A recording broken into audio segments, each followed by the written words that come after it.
espacio promocional y publicitario. Miles de personas nos escuchan diariamente.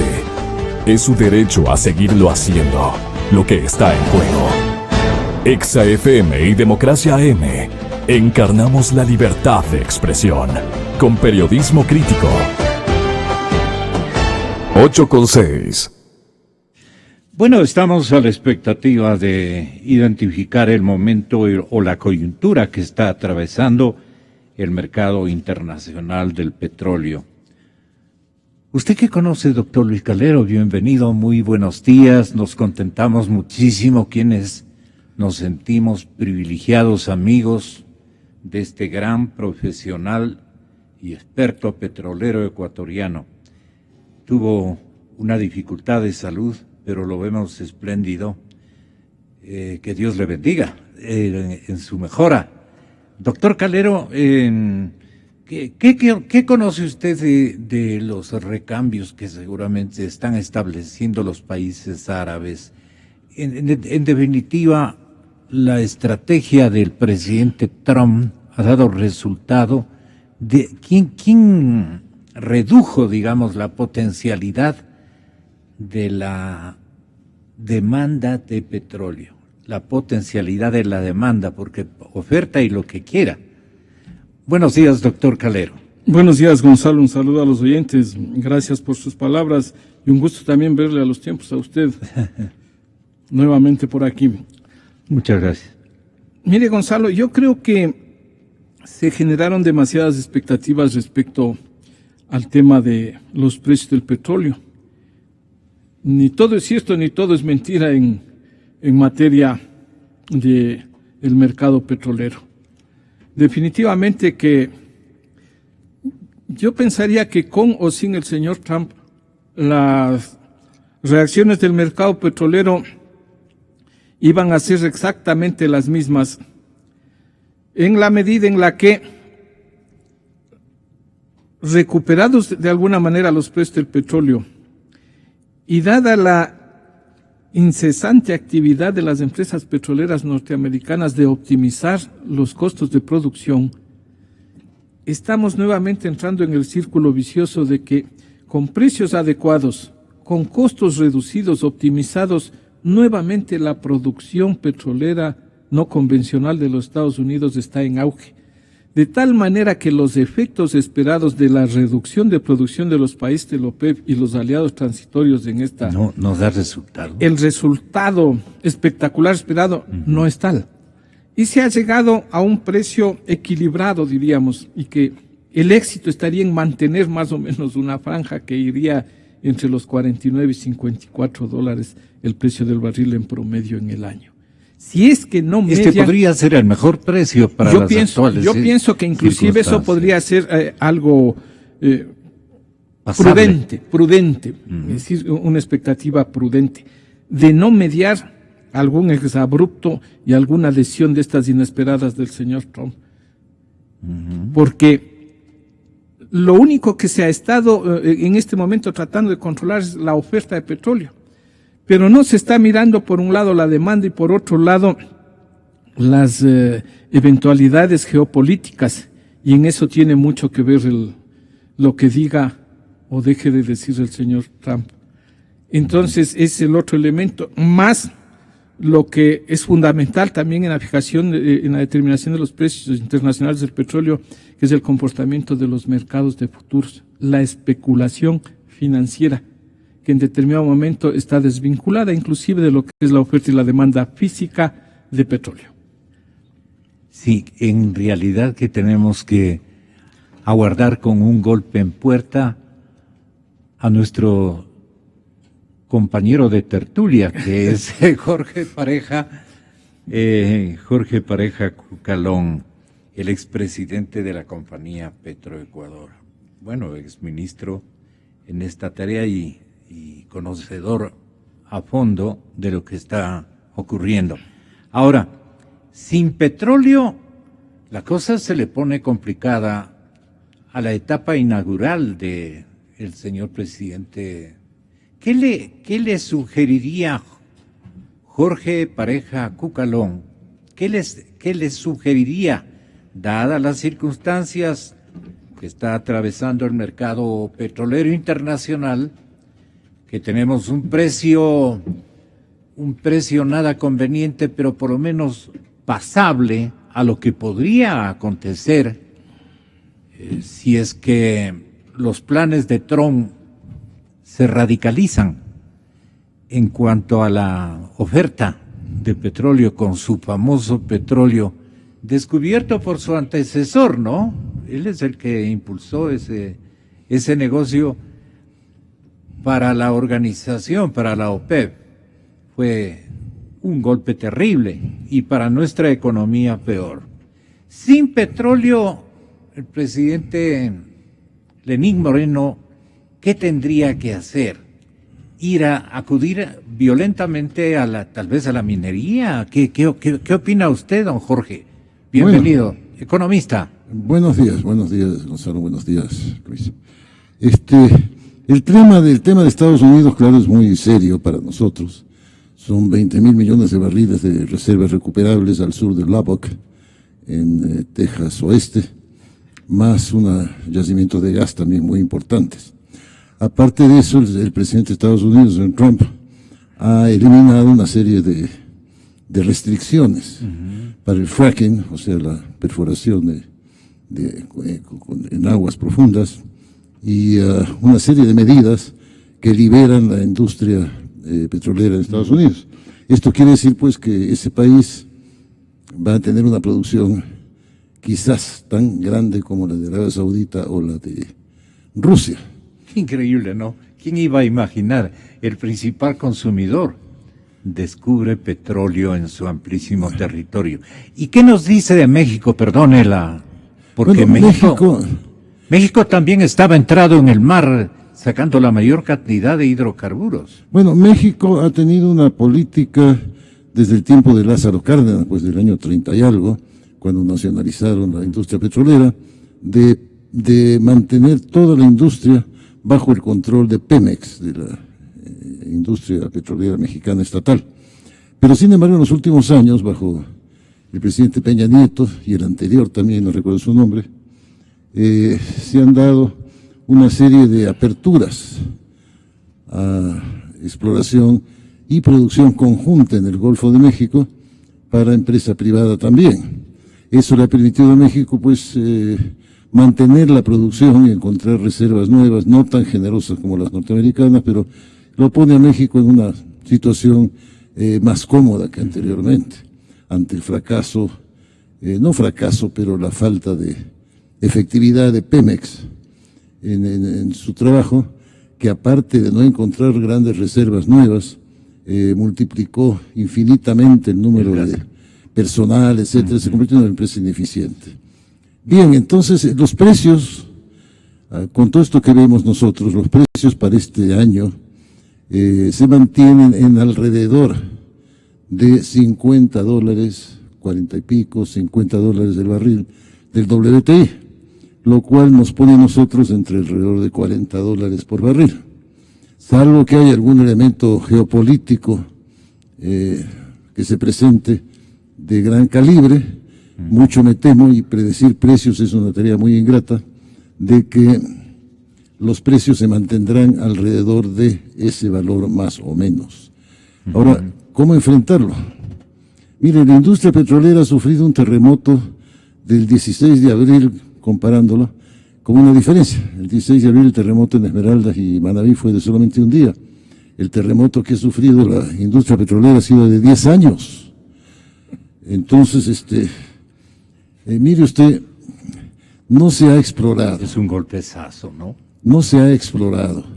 Hay una norma en la industria petrolera que aprenden los petroleros desde que kindergarten, que se dice la tabla del 1. Por cada barril que produzco debo encontrar un barril de reserva recuperable equivalentes. Y no se ha hecho eso. Entonces estamos produciendo alrededor de, cifras redondas, 200 millones de barriles anuales de crudo. Y deberíamos haber encontrado pues unos 200, ciento y pico de millones de barriles recuperables para reemplazar aquello. Eso no se ha hecho y hay que hacerlo.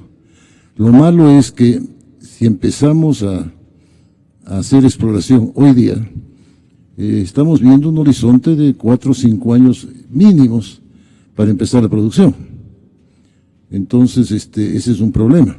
No hay una forma inmediata de producir crudo, adicional a lo que tenemos hoy día en términos significativos, con excepción, claro está, de que alguien decida, el gobierno decida, explotar lo de ITT, con todo lo que eso conlleva de riesgo ambiental y más que nada de riesgo económico, porque ese es un crudo de 14 grados, 12 grados API, que habrá que mezclarlo con el crudo nuestro, del que estamos produciendo de Oriente. Sería un pésimo negocio, ¿no? Da la impresión. Bueno, es un pésimo negocio, Gonzalo, porque si producimos crudo de 12 grados, 14 grados, y lo hacemos lo mezclamos con el crudo del Sote, nos va a bajar la calidad de crudo del Sote de los 23, 24 grados que tiene hoy día, unos 3, 4 grados más, depende del volumen, ¿no? Estaríamos hablando de 20 grados. Y si lo transportamos por el OCP, también vamos a tener un efecto de baja de 20, 18 grados a 15 grados. Entonces, depende de los volúmenes, pero más o menos nos trae una baja. Con lo cual, también se van a desplomar los precios de exportación. Entonces, no tiene mucho sentido, ¿no? El otro sector que me preocupa mucho en la industria petrolera es transporte, no, oleoductos tenemos de sobra. Sote y OCP nos da para cualquier capacidad. Los otros dos sectores, especialmente este que voy a mencionar, me preocupan mucho, que es el tema de demanda interna. Nosotros tenemos 174,000 barriles diarios de capacidad de carga de refinación, de los cuales pues más o menos la mitad son residuos y la otra mitad productos blancos o limpios, como son gas licuado, petróleo, gasolinas, naftas, diésel. ¿Y qué tiene que ver la demanda interna ahí? Entonces, lo que pasa es que no alcanza a satisfacer la demanda interna, y la demanda interna significa que tenemos que importar alrededor de 60 millones de barriles anuales de productos, y si usted calcula a precios actuales, el precio de exportación de FOB Nueva York, tendríamos que egresar de las arcas públicas alrededor de 20 y pico, 30,000 millones de dólares para importar productos para satisfacer la demanda. Claro que algo se recupera con los precios, aun cuando tenemos precios subsidiados, pero tendremos un efecto neto negativo sobre fondos. Un déficit. ¿Ah? Un déficit Un déficit, es decir, de alrededor de, depende de los precios, de 15 a 18,000 millones de dólares para los próximos 4 o 5 años. Ahora, ¿por qué digo 4 o 5? ¿Usted tiene algún consejo en ese sentido para que se busque compensar esa... Bueno, sí. Tal vez con un canje, no sé. Hay varias respuestas, que es el trabajo que tiene que hacer el nuevo gobierno, ¿no? Ya. Hay que ver cómo lo analizan y qué respuestas nos dan. Se especializaron en corrupción petrolera. Ahora le toca al señor presidente Lenín Moreno poner en esos cargos a verdaderos profesionales para ver cómo le descubren la fórmula ideal, que paso a escucharle podría ser de la siguiente manera. Bueno, mire, yo creo que hay varios medios, no para solucionar totalmente el problema, pero para paliarlo. Yeah. Claro, la primera respuesta es una refinería nueva, no la refinería faraónica esta del Pacífico. Una refinería de alrededor de 150, 200,000 barriles diarios máximo, de altísima conversión. Pero eso se demora pues entre 5 o 7 años. Habría de acabar el petróleo. Son 5 o 7 años más o menos, ¿no? Para ingeniería básica, ingeniería de detalle, planificación, etcétera. Sí. Entonces una solución, pero a 5 o 6 años, 7 años. Tal vez integrar algún tipo de tecnología en infraestructura existente. Supongo que por allí podría haber algo creativo, doctor, si es tan amable, doctor Calero. Creo que sí pueden haber elementos creativos. Sin embargo, permítame previamente dar algunas ideas respecto de algunos temas que mencionó Jorge y de igual manera usted. Yo creo que el gobierno no es que no tiene petróleo. Se están produciendo alrededor de 530,000 barriles diarios, sin embargo que el acuerdo de la OPEP establecía que Nuestro Había tope que de producción reducir. era 526,000 barriles, pero bueno, ese es otro problema menor. Pero existe producción de petróleo.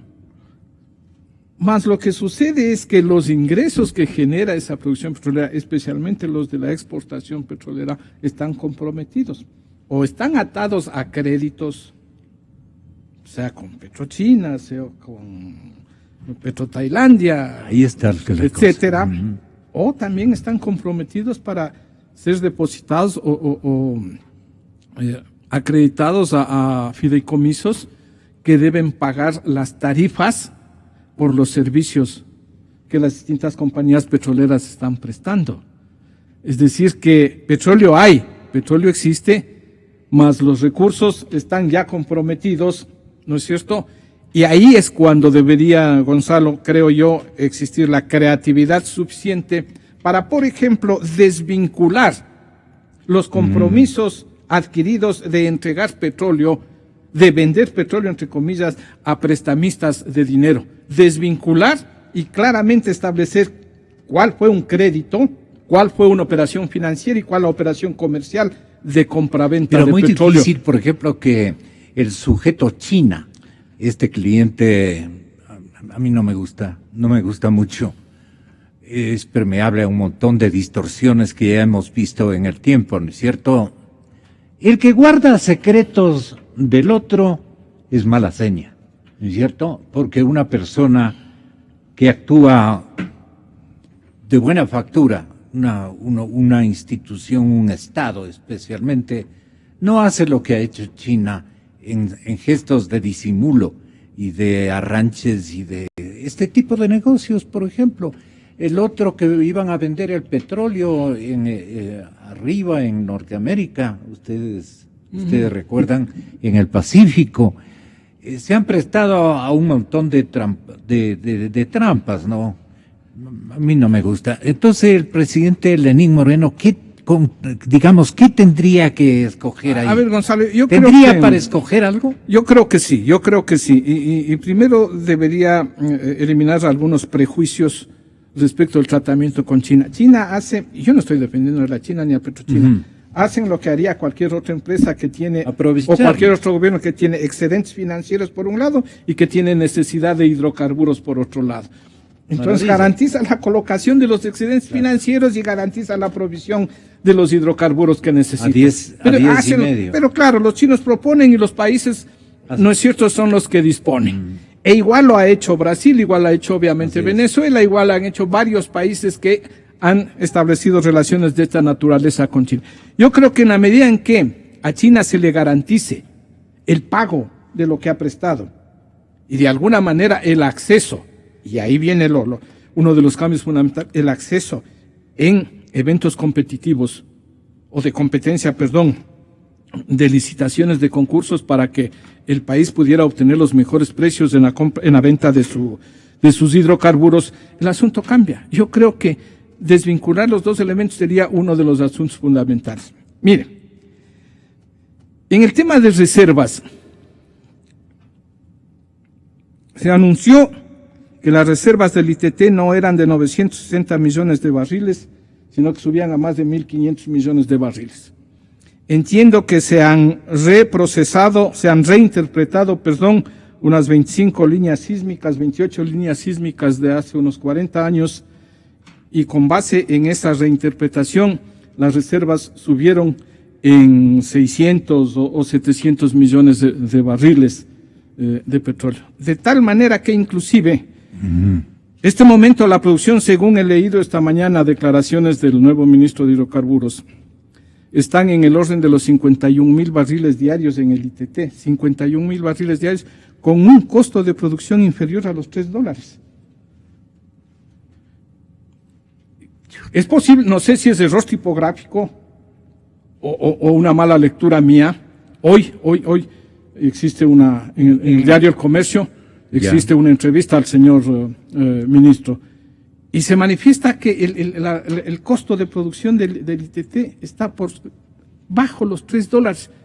Y entonces el ministro con razón dice, vamos a solicitar la renegociación de las tarifas con las compañías privadas, lo cual me parece correcto. Correctísimo. Pero claro, es que debe guardar una relación mínima, una proporción mínima. Si a mí me cuesta menos de $3 y por un lado pago 34, 37, 32, 24, 25 dólares la tarifa. ¿Y con qué herramienta les conmovemos a estas empresas? Ah, no, la O a lógica estos terminante de decir, mire, yo estoy produciendo, a mí me cuesta $3, menos de $3 producir. Y a ustedes les Pero estoy claro, entregando. entonces lo que habría que ver es revisar toda la información que sirvió de base para la fijación de las tarifas, para la renegociación de los contratos, etcétera, etcétera, etcétera. Y bueno, entonces no quería dejar pasar estos elementos poniéndolos sobre la mesa, ¿sí?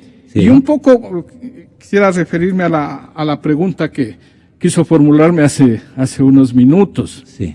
Mire, esto de la corrupción yo creo que tiene que ser tratado. No dejó explicando, por ejemplo, para que nos entienda el público, permítame esta premisa. Las autoridades de Petroecuador, a cargo de la refinería de Esmeraldas, usted, señor presidente, conoce quién estuvo a cargo de estos negocios, quién capitaneó estos negocios. A esto no se refirió el expresidente Correa, no dejó explicando usted, porque seguramente nos está escuchando. Pero las autoridades de Petroecuador a cargo de la refinería, la de Esmeraldas, utilizaron la figura del giro específico del negocio y la contratación. ¿Qué es contratación directa, no? La contratación directa adjudicada más de 1.127 millones. 1.127 millones de contratos en los últimos años. De esto no nos ha hablado el expresidente y tiene que inteligenciarse adecuadamente el actual mandatario de nuestro país. Aunque son solo 127 contratos, el monto es casi la mitad de todo lo negociado. Y estas modalidades permiten la selección directa del proveedor. Era por eso que hicieron con esta metodología. De esto ojalá nos pueda ayudar usted. Claro, cómo no. Y también... Mire, en la ocasión anterior que estuve en estos mismos micrófonos, yo había dejado señalando algunos de estos elementos. Y uno de ellos que me permitía recomendar o expresar mi opinión en el sentido de que debía eliminarse, en primer lugar, las famosas alianzas estratégicas. Es decir, esta contratación directa entre empresas estatales, una empresa ecuatoriana con empresas estatales de otros países, porque lo único que ha servido es para aupar actos de corrupción. Si quieren efectivamente que empresas o instituciones extranjeras quisieran contribuir efectivamente con el Ecuador, que se circunscriban, por ejemplo, a cuestiones de investigación, exclusivamente investigación, que puedan hacerse contratos o relacionamientos directos, pero todo lo que tenga que ver con asuntos comerciales, todas las empresas, sean estatales, sean públicas, sean privadas, mixtas, de la China o de la Cochinchina, deben someterse a procesos licitatorios. Entonces, en primer lugar, eliminar las alianzas estratégicas. Las alianzas estratégicas fueron creadas en el año 2000 en el gobierno del presidente Noboa, mediante un decreto ejecutivo, y con ese decreto ejecutivo a la vuelta de la esquina ya estuvo una empresa china celebrando una alianza estratégica para determinados campos petroleros. Y luego, en esta última década, le convirtieron a un decreto ejecutivo, le subieron de nivel y la incluyeron en una ley orgánica. La posibilidad, se perfeccionó la alianza estratégica. Pero bien, entonces a mí me parece que debería eliminarse esta figura de las alianzas estratégicas. 1, 2, debería suprimirse la contratación directa. En los casos de emergencia, que era lo único que podía justificar una contratación directa. Si por un fenómeno de la naturaleza, una creciente de un río, una inundación, un terremoto, se producen daños en los bienes públicos, en la prestación de servicios, y hay que contratar rápidamente, deben existir otros mecanismos, como por ejemplo las listas de más precios. honorables, ¿no? Como por ejemplo las listas de precios cuyo dimensionamiento, cuya conceptualización debe ser cambiado y adaptado a este mecanismo, que pueda servir eventualmente para ser utilizado en situaciones de emergencia. El momento en que se suprimieran estos dos elementos que han sido perniciosos en los últimos años y que han permitido una serie de trapacías, deberían ser eliminados, restablecerse, restituirse en todas las instituciones públicas el sistema de concursos, de licitaciones y todo lo que permita que gane quien mejores condiciones ofrezca para el Estado ecuatoriano. El economista Pareja Cucalón, ¿qué le sugeriría adicionalmente en este ámbito al señor presidente Moreno? Bueno, lo que ha dicho Luis es correcto. Mire, ¿Es factible hacerlo? ¿Ah? ¿Es claro factible? Que sí, se ha manejado así. No, es que yo temo mucho que los señores chinos nos digan, Bueno, mire, no no hay problema, hablemos entonces negociemos. hablemos de ¿no? los chinos. Yo recuerdo cuando era presidente del Foro Petrolero, se me invitó, junto con el doctor Luis Arauz, a asistir a unas reuniones previas del comité de algo que estaba discutiendo la nueva ley de hidrocarburos. Y allí me acuerdo que el ex ministro Casinelli, que estaba en la mesa, y el entonces presidente de la comisión, no recuerdo su nombre, el señor que tenía una radio, ¿cómo se llamaba? Bueno, no tiene importancia. Canesa. ¿Ah? Canesa. No, que tenía una radio aquí en Quito, no me acuerdo. Bueno, presentaron el caso de las alianzas estratégicas con países estatales, con compañías estatales. Yo me acuerdo que insistí muchísimo. ¿Y Zurieta? ¿Ah? ¿Y Zurieta? No. No recuerdo el nombre, fue ministro de Cultura después. No tenía ya. Sí, no recuerdo, no tiene importancia el nombre. ¿Cuál es el? Velasco, creo que es. Creo que era. Hablaba mucho de la alianza estratégica. Yo les expuse varias veces, pero con el mismo éxito que puedo tener en convencer a la pared al frente a que cambie de color, de que las compañías estatales tienen un número X de accionistas que son los pobladores de su país, que reclaman el buen comportamiento y el que estas empresas hagan utilidades, y que por lo tanto no tenían ninguna diferencia en cuanto a su ambición o necesidad de utilidades, más allá de temas estratégicos, de manera que había que hacerles el mismo trato que las empresas privadas, es decir, con licitaciones, etc. Bien, del decreto que sacó Noboa, que mencionó Luis, al principio era para venta de crudo, ¿no? Y la venta de crudo se hacía con compañías estatales, lo cual para mí era un error, salvo que estén fuera de concurso, pero siempre y cuando el conocimiento de embarque señale que el puerto de destino era un puerto del comprador, es decir, si Japón compraba, la empresa, creo que no existe, japonesa de estatal, compraba crudo, pues tenía que ir ese crudo a Yokohama o a algún puerto japonés, a una refinería japonesa. La habilidad del nuevo gobierno fue cambiar eso. Es decir, que, para empezar, ¿no? Después ya se construyó sobre ello, quitar el requerimiento del destino del embarque.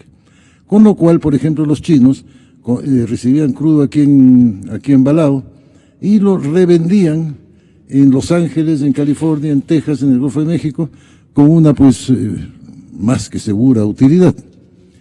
Así que estoy de acuerdo, la manera más fácil es regresar a lo que todo el mundo conoce desde hace cientos de años, es la licitación o el concurso, ¿no? Eso siempre ha sido posible. Demora más, pero los réditos que dan esa pequeña demora son muchísimos, ¿no? El diario La Hora está publicando en esta mañana justamente lo afirmado por el Departamento de Noticias de la cadena Ecuavisa. Dice, o dijo la cadena Ecuavisa, con aproximadamente, esto fue el 17 de mayo, con aproximadamente 793 millones de dólares se habría perjudicado el Estado por negociaciones petroleras en los últimos 10 años. lamento decirles que ahora esto se ubica en 1.000 millones, 1.100 y pico de millones, Sí, como leía sí. hace un momento. Un estudio hecho por la entidad de control determinó las irregularidades mencionadas, que aproximadamente 1.720 funcionarios y empresas estarían implicados en el hecho. Y en el 2011 se habrían realizado contrataciones de carácter de giro específico del negocio, por eso es que yo estaba interesado en este formato, donde se suscribieron un sinnúmero de contratos que conllevaron la presencia de irregularidades en presupuestos y en subcontrataciones, de acuerdo con la mencionada estación de televisión. Por eso es que no le quieren en algunos sectores del partido de gobierno a la respetable cadena Ecuavisa. En diversos análisis se determinó que en la refinería de Esmeraldas hay 360 millones de dólares de responsabilidad. Bueno, vamos aclarando las cosas, por lo menos parcialmente, economista. Gonzalo, cualquier cifra, y estoy seguro que Ecuavisa es una empresa seria, tendrá respaldo, es posible. Es muy posible. Pero mire, lo que ha pasado en el sector petrolero es que, supóngase, para que el público más o menos capte el tema, que es complejo, suponga que usted decide o yo decido poner un almacén de quesos, como los que hay en Francia, quesos de todo tipo, y contrato para que cuiden los quesos a una familia de ratones, pues, ¿no? Obviamente, pues, lo que va a pasar es que se van a comer todo el queso, ¿no? Sí, la falta de licitaciones, la falta de concurso, el giro específico del negocio, todo eso ha sido abrir la puerta de la alacena para que entre cuanto pícaro necesite hacer dinero o quiera hacer dinero a corto plazo para hacerlo. Es de esperar que el nuevo gobierno haga un análisis cuidadoso, profundo, y que castigue a la gente. A los que están en Miami. Por ejemplo, en Miami, o puede ser en cualquier parte, no puede estar en Sri Lanka, pero que castiguen. Pero ellos comenzaron a denunciar un montón de cosas. Exacto. Bueno, ahora están callados. Bueno, pero que hagan, aquí está un abogado, para poder extraditar al señor X de Miami o de Estados Unidos o en general o de Inglaterra, de donde sea, se necesita tener una sentencia ejecutoriada. Entonces, lo primero que tiene que hacer el gobierno o la justicia, ya uno se acostumbra al gobierno y justicia, que no debería ser lo mismo, ¿no? No, pues. Pero ha sido. La justicia debe sentenciar al señor X y de ahí pedir la Cancillería la extradición. Pero mientras tanto no es posible. Y la ministra de Justicia tendría que animar esto a los juzgados, ¿no? Exacto. Y pedirle extradición, no animar. Ahora, esa extradición no nos va a devolver la plata, pero por lo menos va a poner orden en la moral. No solo alborotar. Ahora, mire, en términos generales, son detalles que ojalá que la justicia tome nota y el gobierno haga la investigación necesaria. Volviendo a temas de la industria en sí, le decía yo, la refinación. ¿Cuáles son las respuestas? O las posibles paliativos. Uno, como decía, una refinería, ya hemos visto esos 5 o 6 años. Hay refinerías modulares que se pueden comprar a corto plazo en Rusia, en Alemania, Estados Unidos, que se pueden instalar en relativo poco tiempo. Existe también. Necesita el cash. Ah, claro, pero se puede pedir, por ejemplo, con Rusia, digo yo, yo no tengo ningún pariente ni amigo en Rusia, pero digamos, ni siquiera Putin, no me escribo con él, pero el Banco de Exportación ruso puede financiar eso, ¿no? Por ejemplo, digo yo, y el Exim Bank de Estados Unidos quizás también, o el Banco de Exportaciones de Alemán también. Menciono estos 3 países porque son buenos en refinerías modulares. Tercero, se pueden instalar pequeñas plantas de craqueo, es decir, rompimiento de moléculas en las refinerías tradicionales de Santa Elena y Shushufindi. ¿Qué quiere decir esto? Que aumenta levemente, no gran cosa, la cantidad de productos blancos y se rebaja la cantidad de residuos. Eso se puede hacer con la empresa privada porque son inversiones no muy grandes, ¿no? Tercero, hay que revisar el consumo de diésel, ¿no? ¿Cómo se puede hacer? Yo creo que un señor en este país que se llamó, me parece que Eloy Alfaro, que construyó el ferrocarril Guayaquil-Quito. Y hay mucha mercadería no perecible que puede venir por tren en vez de venir por camión. Las ciudades de Quito y Guayaquil se pueden abastecer a través de las líneas, hablo yo de leche, de productos básicos, a través de las líneas desde Cayambe, que está hecha la línea, hasta el sur, para abastecer Quito y Guayaquil con productos agrícolas en vez de traerlos por camión, en tren. Es una inversión pequeña, se puede hacer localmente. Por ejemplo, digo yo como ideas generales. Los camioneros con autos a diésel le ahorcan. Eso va a ser un problema para el camionero. La otra solución, en el que ahorcan a todo el mundo, es quitar los subsidios. Claro. Pero hay que dar solución al problema. Ya. Lo cierto es que hay que buscar imaginativamente y profesionalmente el problema. Mire, en este tema hay muchas cosas que decir, pero se me terminó el tiempo. Algo que remate. Sí, mire, Calero. yo creo que debería comenzarse por el respeto a la institucionalidad. Ha dado una buena señal el nuevo presidente de la República, el licenciado Moreno, cuando habló de la en esta corrupción. materia. Cuando habló de la corrupción, y la otra, cuando dijo que él va a ser presidente de todos los ecuatorianos. Escúcheme, Gonzalo. Sí.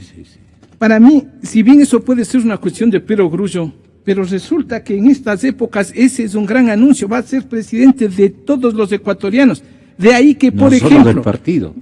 De ahí que, por ejemplo, Gonzalo, esto de haberle nombrado presidente del partido, resulta que es una grosería.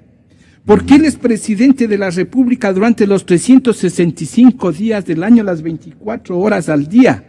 Y resulta que son incompatibles las funciones de presidente de un partido político con las funciones de presidente de la República. Doctor Calero. Él se debe a la nación toda, al país, y bien lo ha dicho, voy a ser presidente de todos los ecuatorianos.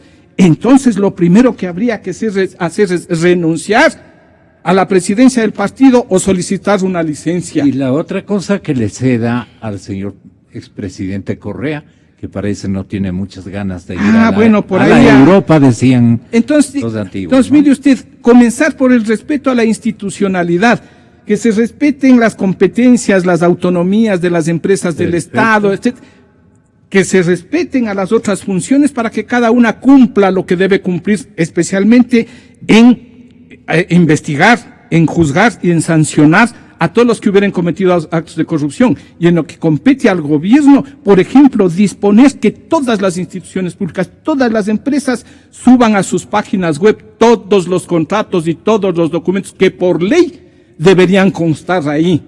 Y luego, conociendo cuáles han sido las falencias que han permitido tanto acto de corrupción, corregirlas en este momento para que a futuro no continúen cometiéndose y propiciando estos elementos. Una sola cosa para terminar, Gonzalo.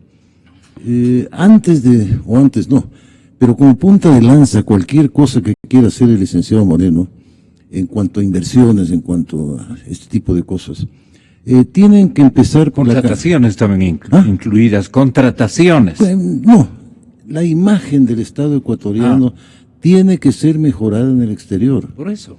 Hay que hacer un empeño por Cancillería de mejorar nuestra faz, porque los inversionistas vienen si tienen seguridad jurídica, si tienen contratos a largo plazo, si tienen certeza de que no hay corrupción.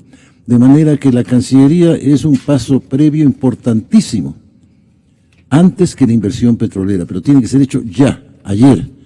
Porque si no, vamos a pasar una temporada muy, muy mala. Su amiga predilecta es la nueva canciller, de manera que hay el contacto suficiente. No la conozco a la señora canciller, no tengo el placer de conocerla. Creo que ingresa antes de las 8 de la mañana.